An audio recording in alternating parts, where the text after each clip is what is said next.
मी intermediate fasting करून तब्बल 11 kilo weight loss केले अँड मी अजून माझ्या वेट लॉस जर्नीवर आहे.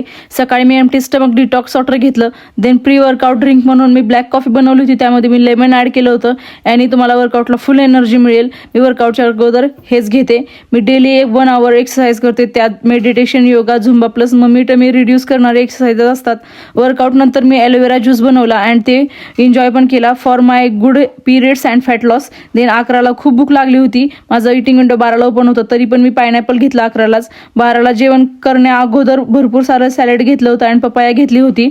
देन 4 वाजता हरभऱ्याचा सूप बनवला होता, खूप साऱ्या वेजेस घालून, खूपच मस्त होती त्याची टेस्ट. मी 2 वाट्या घेतला सूप आणि 2 बॉइल्ड एग्स घेतले होते, ते पण गावरान कोंबडीचे. अँड माझं रात्रीचं जेवण 8ला होतं. जास्त भूक नव्हती म्हणून 1 ग्लास दूध घेतलं होतं हळदीचं. त्यात मी हात तुपात भाजलेला डिंक ॲड केला होता, बिकॉज याने कंबरदुखीचा त्रास कमी होतो आणि कॅल्शियम पण वाढतं शरीरामधलं.